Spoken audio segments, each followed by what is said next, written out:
Chief Development Officer at Falcons Beyond. I'm joined here by two good friends, Mike and Don. First, a little background on myself. I've been with Falcons now over 18 years, and we were honored and lucky to be selected to be the master planners and concept designers for the Qiddiya Waterpark, water theme park. So we're excited to tell you a little bit about that process and how that journey has been for us. Mike, you want to introduce yourself? Yeah, good morning everybody. Mike Rigby, Executive Vice President of Whitewater. So for those of you who are not familiar with Whitewater, we are actually ride slide manufacturers. So fortunately enough, we've got the pleasure, privilege of delivering all the attractions, or a lot of the attractions for the water park. So in terms of myself, I've been with Whitewater for a decade now, most of that in the Middle East, living in Dubai, regularly traveling to Saudi Arabia. So I've had the fortune of seeing this project from the very early stages to where we're at now, and hopefully throughout the completion. Thanks, Mike. Don Potts, I'm with Qiddiya Investment Company. I'm the Executive Director of Parks and Attractions. I've had the privilege of being in the Kingdom for about 3.5 years now. Really enjoy this process, really working with the teams.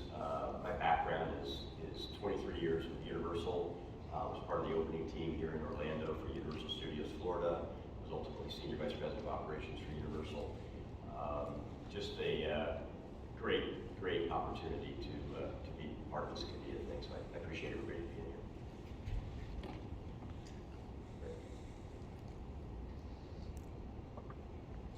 So to kind of start at the top, we'll start with you, Don. For those who are unfamiliar, tell us a little bit about Qiddiya as a company, what your vision is, what the goals are, and what Qiddiya is accomplishing in the kingdom. Yeah, so Qiddiya is one of the Giga projects that's part of the Vision 2030 that is mandated by His Royal Highness.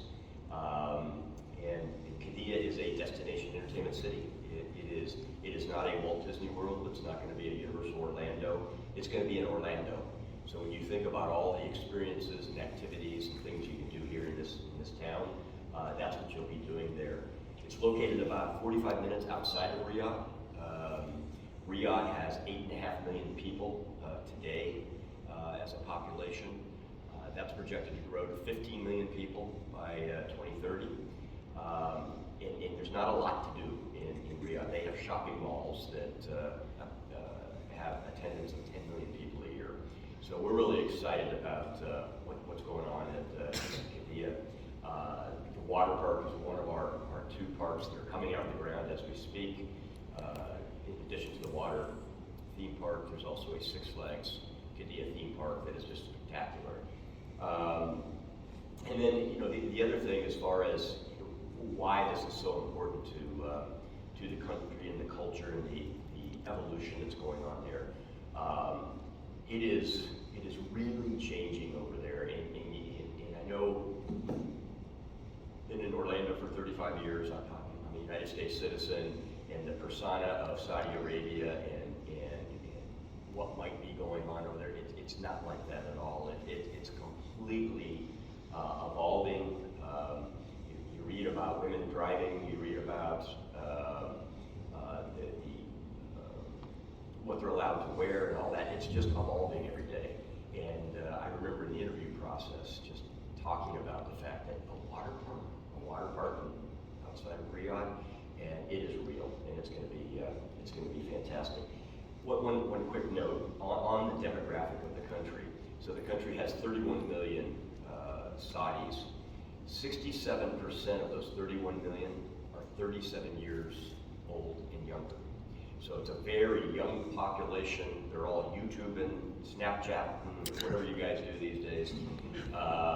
And they're just craving this stuff. Saudi, over the last couple of years, has started introducing these Riyadh Seasons events. I went to a Cirque du Soleil show a week ago. And just a quick story about that, about how far it is evolving. So pulling up to this show, the parking attendants were Saudis, the turnstile attendants were Saudis, securities were Saudis, the crowd control were Saudis, the performers were not Saudis. And the audience was probably 90% Saudi, and 90% of the 90% wear Western attire, just like you're dressed right here. And people don't really understand that. The perception is it's fairly dated. I'll say that. They love entertainment, and so there's a lot of fun things going on.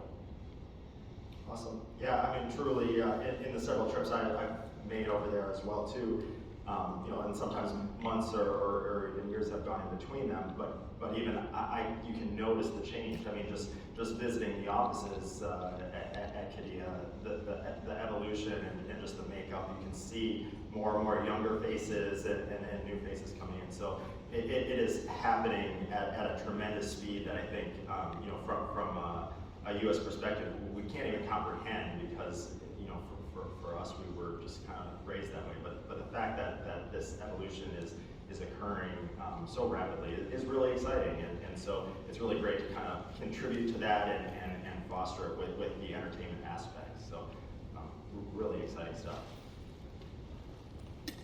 So let's zoom in a little bit. The Qiddiya Site is absolutely impressive. Mike, I know you've been out there several times. You want to tell us a little bit about the project site itself? So I'm not sure how many people here have been to the Middle East and have been to Saudi. We should have a quick show of hands, how many people have been to Saudi? Okay, so 40% maybe. So people think of desert, people think it's going to be flat, people think it's going to be sand. So you land in Riyadh, and as Don mentioned, it's about 45 minutes outside the city. So as you're gradually driving out, you're not really sure what to expect. And then all of a sudden, just in front of you, you're a bit sort of, what's this? As you're starting to drive through the tunnels, but this is natural tunnels with sheer rock face either side. And then you open out to this plateau, and you've got your big tabletop mountain in South Africa, in Cape Town. Think of the Grand Canyon. This is what you come out to. There's 250 meter tall, sheer face mountains. I think it's 500 miles in total. Along the whole range, the Tawak range, yes. And then, so right at the bottom of this is this beautiful plateau, and then the backdrop is something like you won't imagine. I think some of these images don't even do it justice on here. It's one of those that once you actually get onto where the water park, where the theme park, where the resort core is going to be, it's mind-blowing. That does not do it justice. That's all I say. You're looking up, it puts in perspective 250 meters of just this pure mountain. It's spectacular. And I think the images you're going to see appearing over the next few years, it's going to blow people away. And I think it's important to note that natural beauty, we are being very diligent preserving it. And so the total Qiddiya Site is 372 square meters. We're only going to develop 220 of that. And some of that undeveloped land will be used for recreation, for hiking, for biking, for mountain biking, and things like that. Before construction started, I had the opportunity to not only hike, they're called camel trails, and they were actually camel trails. That's how you got from point A to point B back in the day. And then also mountain bike around that area, and it's just spectacular. If you've been to Monument Valley, Utah, very reminiscent to some of that scenery that you see there. And it's offered incredible inspiration to our design team. I mean, we really embraced that, and that became a big part of the identity of the water park itself, to how can we complement this incredible environment where the water park is sitting in the foreground. So that inspired our designers a lot, and something we wanted to maintain throughout the whole design process. So why a water park? You touched on this a little bit, Don, but I think it's kind of important to kind of talk about that factor and why we think it is going to be such a successful project, and what kind of led to the decision of the development of this. So we've done, these aren't just random ideas. There's been extensive research done on the feasibility of these businesses and most importantly, what consumers want. And surprisingly, over 60% of the surveyor site respondents have already participated in a water park activity. Within activities they want to do, two of the top 5 things they want to do is go to the beach and go to a water park. So this is science. So it didn't take us long to figure that out, even though on face value it just seems a little out of line. And then within theme parks, water-themed rides within theme parks are the number one thing they like to do. So when you start checking all those boxes, this says, of course, we want to build a water park. And the weather is very conducive to it as well. I'll just add on that a little bit, having been based in the Middle East for a while now, is when you go to the existing parks, so you have sort of Waterpark was the first in the UAE going back to the late 90s, and the demographics of these parks is not just the tourists, it is the locals that are going across to enjoy these facilities. And I'm just going to say one thing, it's actually not the first ever water park in Saudi Arabia. There is a small water park in Jeddah that we built in about 2002, I believe. And this is a park that it opens at 4 o'clock in the afternoon. By 5 o'clock, 6 o'clock, they're turning people away. It is a very family-centric culture. And that idea of places where you can enjoy together, it appeals. And I think the success that even that small park has had, it illustrates that there is huge potential there. That's awesome. So we use the term water theme park. Why theme park and water park, kind of connecting those together, and what does that mean? We were, Qiddiya from the very beginning said, hey, we want to be immersive, we want to be different, we want to be cutting edge. And so when they approached us, that was always part of the vernacular. And so we wanted to develop a story and a soul for the park to really kind of give us guiding direction. And so we worked together with the Qiddiya team to kind of come up with this conceptual conceit that the water park was developed from this enchanted wellspring, and really it's the gathering spot in the desert for all these indigenous animals of the desert. And so we really embrace these kind of animal spirits or animal guides, if you will, to be our ambassadors for the park. And that really led us down this cool path of tying the animals, and not just their look, but also their personalities with different zones of the park. So, for example, we have Viper Canyon, and it's this aggressive horn-looking, snake, and we've tied that's in the thrill zone. That's where we've got some of the most thrilling rides. Then we have the dove grotto, and the dove lizard is an indigenous desert lizard that's kind of skittish, a little bit goofy looking, but that made perfect sense for the children's zone. It's where the kids can play, run around, have a good time on this absolutely epically sized splash playground. And so connecting those spirits of the animals with the zones was something that I think was a really great idea, and it influenced our design throughout. And you start to see sprinkles of that throughout the park as it comes to life, not just in some of these images where you see the big rock formations, but even in some of the patterns and footprints and things like that, just little touches of detail that embrace that story. Zooming in a little bit further, the central icon of the park is what we call Camel Rock. It's an absolutely monumental and incredible structure. We'll talk a little bit about the detail here, because I think it's truly amazing how much content we're tying together with this structure. Just to give you a little bit of context, it's approximately 250 feet tall. To put that in a frame of reference, Orlando certainly is no stranger to man-made built mountains. Everest over at Animal Kingdom is about 200 feet tall. The volcano over at Volcano Bay also about 200 feet tall. So you can just get an idea of scale here.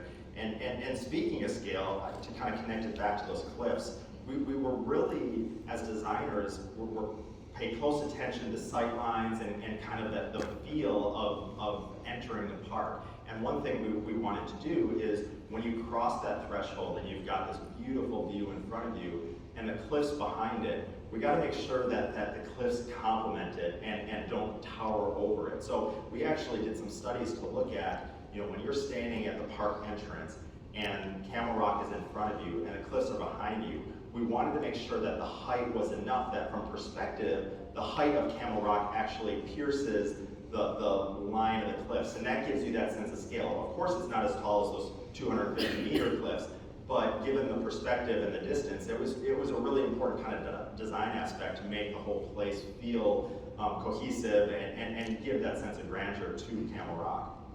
Another amazing aspect of it is the integration of the rides. Mike, maybe you can kind of talk to how we've tied that all into that structure itself. Well, it's been a very collaborative process, really. It's a case of Falcons came up with this idea, they had the clients buy off of what it was, then it came back to us of how can we make this something spectacular. When you think, or when I think at least, of what you want in a waterpark, it's not always the biggest, the tallest. It's all about creating that iconic feel, and it's the overall guest experience. And what we've managed to do with this huge rock, which is the centerpiece, is put some fantastic rides there. So there's, from the very base, it's a hollow structure where there's going to be activity throughout. So as a guest, as soon as you're walking in here, there's going to be interactive features. There's going to be plenty of, guest experience value. And then above, there's all sorts of different actual slides at the top, and that's looking at all the different experiences from a demographic perspective. So you will have the thrill, you'll have the family experience, you'll have the competitive element.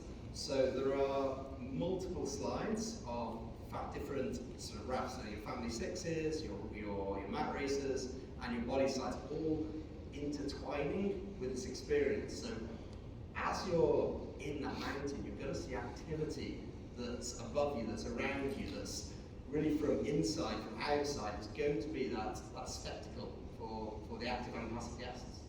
Yeah, and I think one of the things that was really helpful in the process, Qiddiya brought in people like Whitewater and Mike's team very early on. We were in conceptual development, and already, the actual manufacturers were at the table with us. And truly, I mean, it sounds maybe a bit obvious, but I think that process it's the only way to achieve integrated complexes like this. And so, as we were conceptualizing the shape and form of this mountain and what that was going to be, we had to be working side by side with Mike and his team, because truly it is this integrated, combined element. And so, to think of, other water parks out there, where you might see these traditional steel structures where you have a slide complex that's kind of in isolation, that didn't work for the vision here. It had to be fully integrated. And so the process was a little bit different, where we actually had to pull in those resources much earlier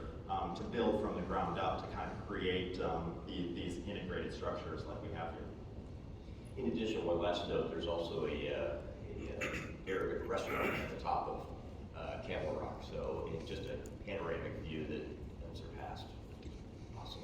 Yeah, and that's an important point. I think, we all think of, everyone wants to know what are the rides, what are the record-breaking type activities, which of course is exciting.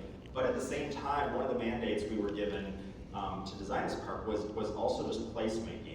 That there was a vision that, look, there is likely demographics and visitors that they're not going to want to go on those rides. So let's make a place that maybe you just want to come have a meal, maybe you want to come, maybe you have younger family members that are going to go on those exciting adventures. But let's create spaces within the park where we can explore, and you'll find those throughout the park as a whole. We've got lots of little grottos and niches where it's just beautiful environment. You just want to sit down, have a coffee, have a meal, and Camel Rock, as Don just mentioned, with this F&B offering right at the top of the mountain, plays into that perfectly, because you're going to want to hang out there, up there, not only to get awesome views of the water park, but then you have these cliffs right behind you. So it's truly spectacular, and I think a really important part that kind of makes this park unique. So speaking of the superlatives, we are certainly breaking some records with this park. So, I think, again, there are some unique aspects that we're doing a little bit differently with this park. And again, it was, kind of Qiddiya's vision to say, hey, let's think differently about what a water park is. And so, either of you want to talk a little bit about some of those? Well, yeah, and I think we have the adventure pieces in the next slide, but from an engineering standpoint, again, 90% of the theme parks you go to, and that's water parks, and the notion of this panel and talking about water-themed parks, which there are some. Disney, Volcano Bay is a very great example of that. But with this one, the fact that you don't see, it's not a steel structure in a red, yellow, blue fiberglass tube. It is not, and that's traditionally theme parks. So the engineering aspect of integrating those tubes, because they exist, into all this rock work is really quite a feat. And then you take that, and obviously the MEP needs to be incorporated into it. You've got the guest access, the employee access, the emergency access. So it is quite a feat. It is, and I know all of you here are probably dying to know what's going in there. If I could tell you, but I'm not going to. That's going to be kept for a later date. But I think it's one of the things there was a challenge for us. I think Qiddiya came, they didn't want to be the tallest, the biggest for the sake of it. They wanted to create that overall guest experience, and that was the most important factor. So there are multiple world records that are going to be in this park. There are multiple world firsts. There's multiple superlatives that we can talk about. And we will be going high. We will be going long. We will be going fast. We will have incredible drops. And it's all of those together that's going to create an overall mix that I think is really targeting the full demographic from the youngest child up until the full family. And it's not just the actual water slides, the traditional water slides themselves. There are sort of, as we call, wet dry rides, which are your traditional theme park rides or your traditional water park rides that can serve both purposes. So you might have a slide that you can still go on in your street clothes. And that ties into the culture. Maybe not everyone is as comfortable to wear their bathing suit and expose themselves. So we give that ability to target everyone. And I think it's also, with the climate as well. People think of Riyadh is super hot, but it gets cooler. So we've had to come up with engineering feats that are going to allow this to be a more full year-round park. In the US, perhaps you've got a 3-month season. Perhaps in the other extreme in the UAE, you've got a 12-month season. We want to make this a 12-month park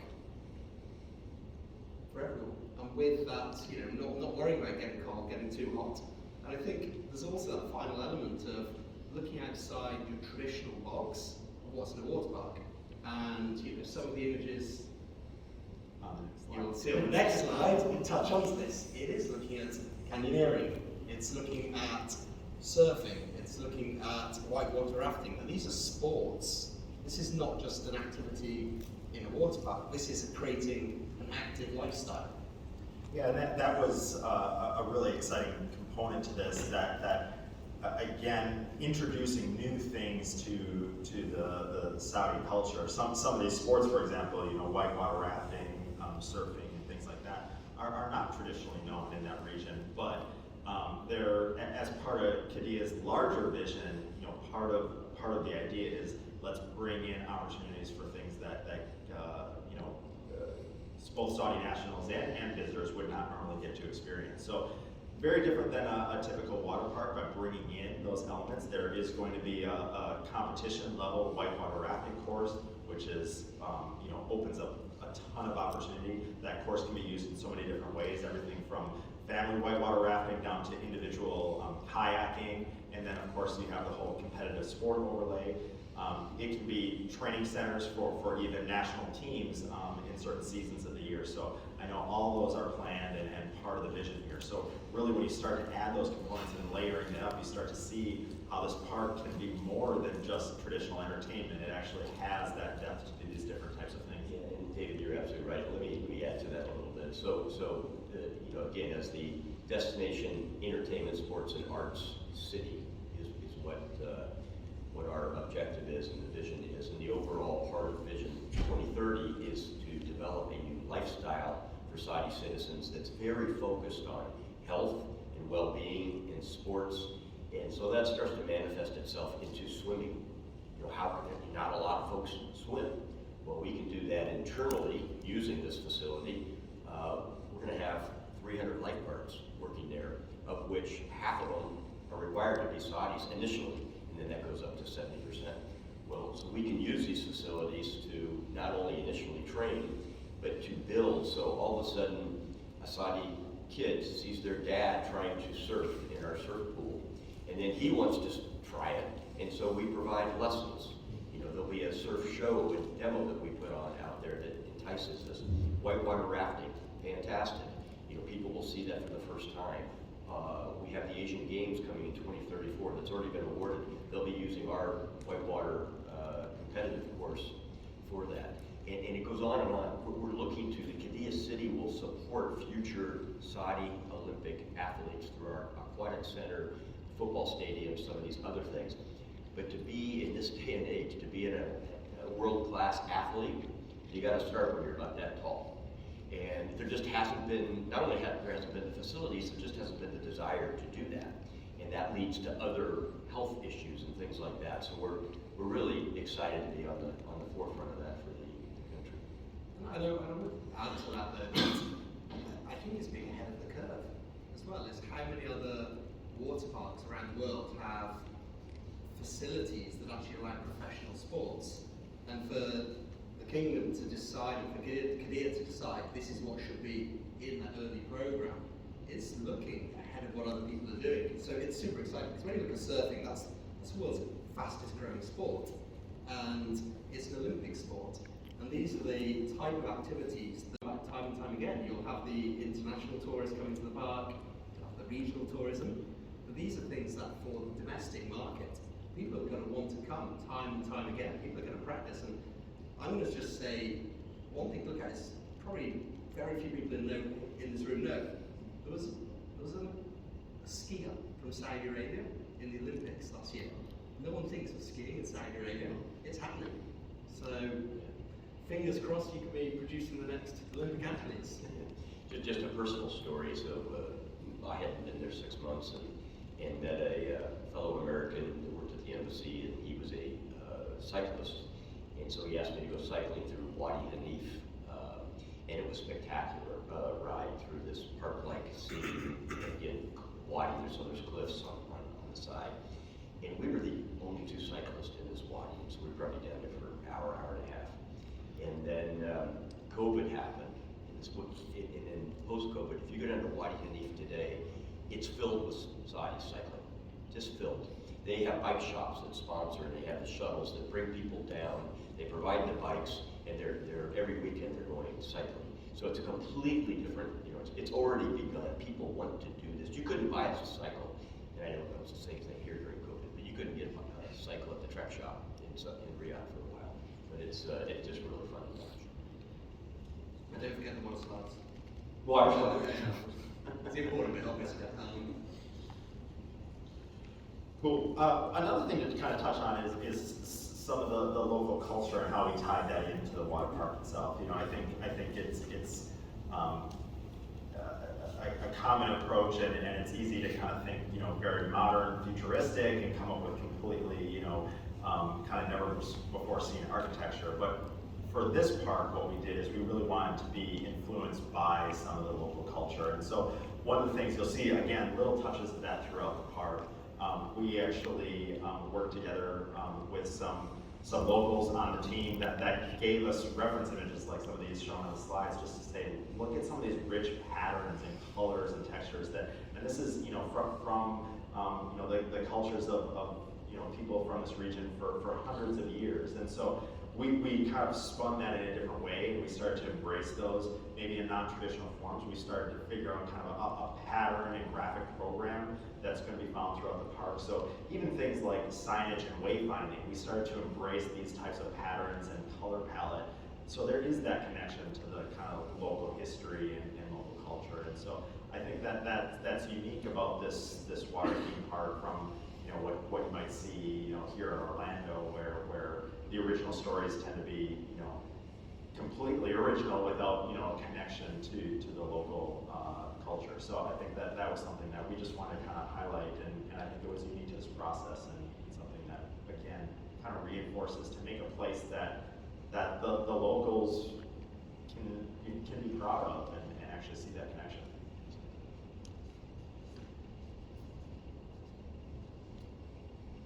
So, but it's not just the slides. I think beyond the actual attractions themselves, we're also working and really planning from the ground up as this park was master planned what other types of activities and live events, maybe we can kind of talk to some of the planning on that.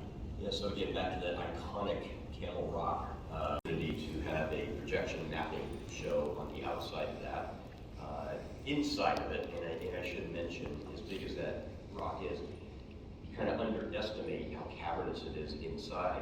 Well, that serves as a shading, a cool place to be. You know, you get out of the sun, but there's a whole interactive show that goes on there. There's a concert stage up by the Whitewater River, and a nice little natural breaking for whether it's awards or the competitions, but most of the time it'll be used for entertainment to play on that stage. In the family wave pool, we can have live entertainment there, or a DJ. We can have a movie night there. We plan on all kinds of after-hour events, whether they're art festivals or food trucks. We certainly intend to have ladies' nights in the region for people that just would prefer to have their privacy. So it's set up to do a lot of different things in that way. Awesome. Yeah, I think a cool thing about that, you know, everyone here, of course, in the industry, you see some of the successes that Waterparks in the U.S. by bringing in these special events and overlays. You know, that we're seeing that type of offering being offered more and more. Also in Asia, I know we're seeing kind of the nighttime water park experience becoming more and more popular. And so seeing that trend and knowing that it's, you know, the industry is heading that way, this water park, designing it from the ground up, you know, that was part of the psyche from day one. And so we could really, instead of an overlay, it was part of the design and part of the master plan. So thinking of these live events and special experiences from day one, I think gives us a huge advantage, because it's less of a patchwork of, you know, how to fix or add something, but instead how we can develop it from the get-go. It's in the desert. It can get very hot, but I think one of the amazing things again is of course that was part of the psyche as well. Is how can we manage that? And how can we plan for that? You know, another misconception about the weather over there, it is hot. I mean, it's 117 in the summer for, you know, 5-6 weeks. But it's very, anybody been to Phoenix or Scottsdale, Arizona in the summer? That's the weather. And it's probably less humid than Phoenix can get, because they get their monsoons or whatever the heck it is towards the end of the summer. But it's that hot. And we've done a lot of studies on the comfort, the climate comfort, and how it compares to other destination entertainment resorts, whether it be Dubai, whether it be Singapore, whether it be Orlando, whether it be San Antonio, Texas. And it grades higher than those locations, believe it or not. So the summers are hot, great time to go to a water park, right? The winters actually do get cool. It just, not temperature-wise, but because it's so arid, it does get cool. Most of the parks' pools are heated, so you know you can do that. And we can also manage this in the winter and summer by operating hours. So a scenario might be you open up the water park at 10 a.m. in the morning, and then the Six Flags Park doesn't open until 4 or 5 o'clock. You know, or you can reverse that. All operating hours, just as a side note, will skew later. It's a very nocturnal culture over there. They love staying up till 3 or 4 o'clock in the morning. So we will be skewed that way with our operating hours. And then we have cabanas. Again, the average party size, typical Orlando, Disney, Universal would be 3.2 to 3.6 guests per party. Over there it'll be 4.5 to 5. It's a multi-generational family. You know, it'll be grandpa, grandma, the parents, and the grandkids all traveling together. So we have 82 cabanas. Some 2 levels, some with lock-off doors so you can expand them. So if there's a member of the party, perhaps grandma doesn't want to go to water slides, so she can hang out back in this air-conditioned cabana and take care of the little ones while everybody else goes out and has fun. You can order food in the cabanas, so that's another great deal. We have 81%, I believe, of the public areas are shaded, or queue areas, so a lot of shade. So it's going to be a great environment. it's a question I'm asked on a weekly basis. Who's going to go in the sun? These bucks. Who's going to go to Waterpark in the summer? But I actually flip that on the head and say that's the busiest period. Because unless you just want to enroll for 2 months, 3 months, you want to get outside. And where's the one place that you want to be outside? It's where there's water. It's where you can cool off. So I actually think it's going to be very much the other way. That's going to be super attractive. We still get to go outside in these weathers and in a nice, relaxing, enjoyable environment. Cool, so before we wrap up, just a quick reminder, those evaluation tablets hopefully are making their way around, so please fill those out. But so kind of closing thoughts, want to kind of end it on a question for each of us here. You know, if we could glimpse into the future, what do we think a first-time visitor at Qiddiya's water theme park would remember most? What's most impactful? So I've had the opportunity and advantages these guys have, but when you turn the corner and walk into the entrance of this water theme park and you see the Camel Rock, you're just gonna go wow. And in fact, Monday I took some of our project guys and obeyed my senior partners over at Qiddiya, and I said, you know, we're not spending the day at the water park, we're gonna go to the other 2 parks, but I want you to see the entrance. And so we just walked into this very lush, this very themed entrance, and you kind of go through the trees, and all of a sudden there's the volcano, and their reaction was, wow. Well, ours is 50 feet taller, and you know, obviously much broader, and so you just won't forget that, because, and then to reinforce that, throughout the day you're going to be hanging out in that thing, you know, with the entertainment, with the slides and everything else. And then the other thing that I keep going back to as far as the other takeaway, it's the adventure aspect of this. Volcano Bay doesn't have a whitewater competitive river. They do not have canyoneering, the surfing thing. So that's just going to be a value add there. People are going to go, you got to be kidding me.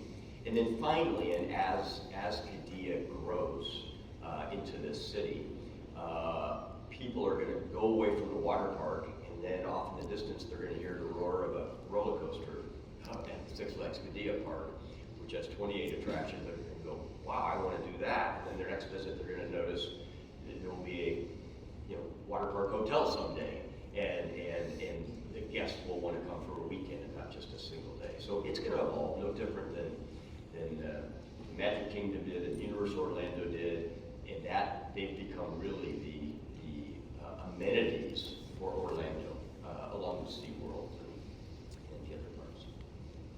Yeah, I mean, for me, kind of similar. I think, for me, I imagine a visitor coming in and kind of, maybe they've been to Wild Wadi in Dubai, or maybe they've been to, another international water park, and kind of have an expectation of, the types of attractions and slides and stuff. But for me, when they go and then they realize, oh, there's these extra things like the whitewater rafting, like the surfing, that are not typically found, to me, that's when I think all of a sudden there's going to be this shift in the mindset to say, wow, this is different. I need to come back and practice or get a lesson or do that again and again. So to me, that's kind of where I see the mindset of all of a sudden this moment of kind of surprise when you realize that there is just more than what a typical park offering would have.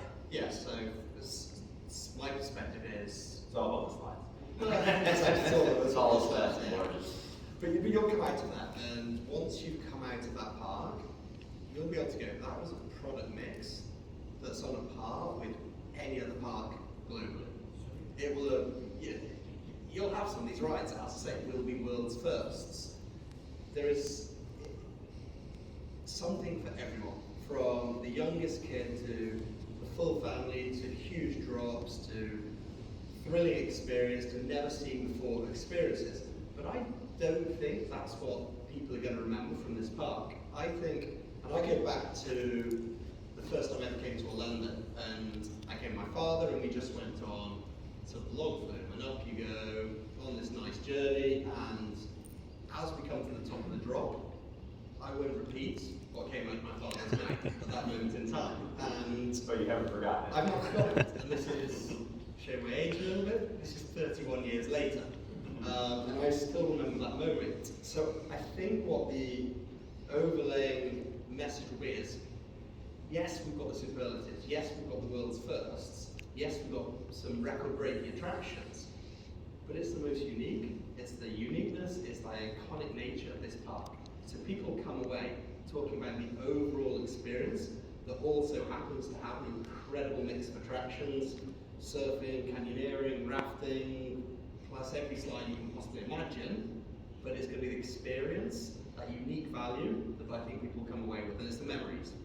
It's going to be memories from 31 years later. There's going to be other people talking about the time they went to the Qiddiya Water theme park. Awesome. Well, thank you guys so much for joining us today. I think we have a few minutes left, so we're certainly opening up for questions. If We have a microphone in the back.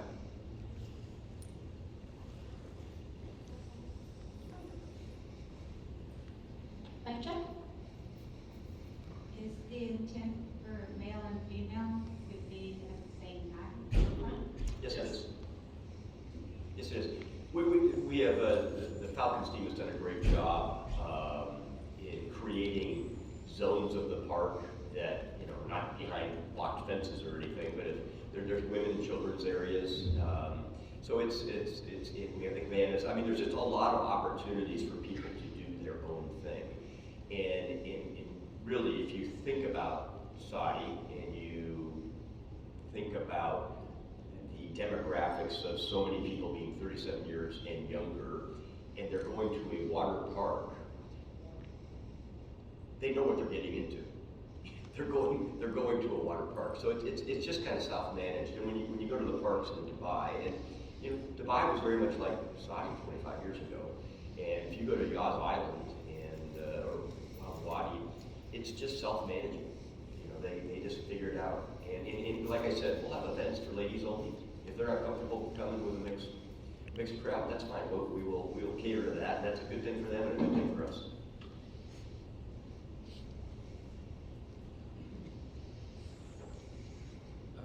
What are the digital implementations that you're applying to the park?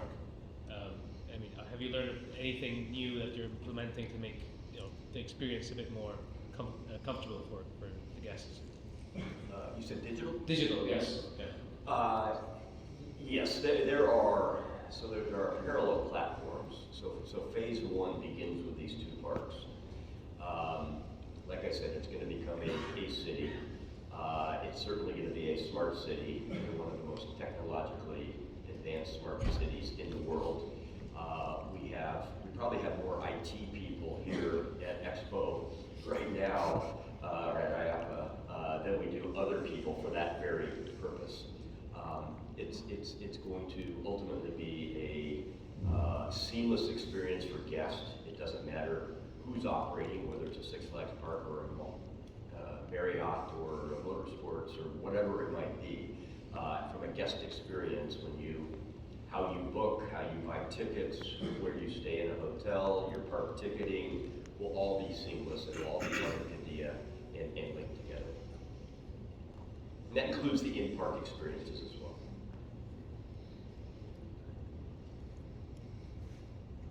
Can you give us a ballpark of what you think the capacity would be? What? Capacity? Yeah, I think our design day is, the park is 12,000 and the water park is 7,000. Yeah, design day, so we'll have busier, that's typically in the industry your 25th, 30th busiest day. You don't design the park for Easter Sunday. You just extend operating hours and things like that during those peak periods.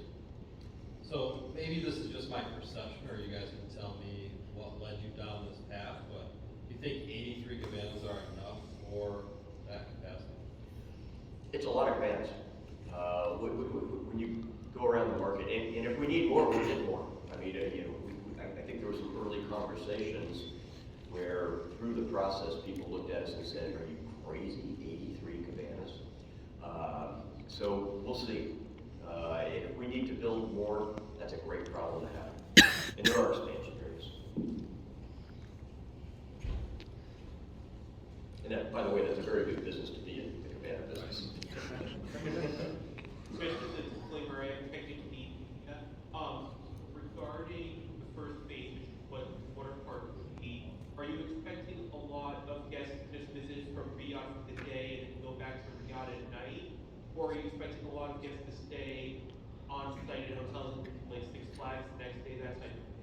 Yeah, well, there has been no announcement about the hotels thus far and their opening dates. So that the two projects that are coming out of the ground as we speak are a Six Flags park, which has been announced, and our water theme park, which is also, the construction of that has been announced. So and it's a good question, because from a market standpoint, our predominant market initially will be day trippers. From Riyadh, again, you have a New York City in our backyard with nothing to do. So we will really focus on them, and then obviously we'll focus on the other 20-some million Saudis to come as well. And initially they'll be staying in Riyadh and be day trippers to our parks. And then as Qiddiya grows, and again, that's kind of the customer journey that supports this growth. So you come to the water park, you have a great time, and so this is phase 2. You know, then you leave, and oh, I didn't know there was a hotel here. Oh, I didn't know there was a Six Flags park here. Oh, I didn't know there was an arena here. I didn't know, and so I didn't know you could buy a house here. I didn't know we could move our business here, and no different than how Orlando expanded over time. You're welcome.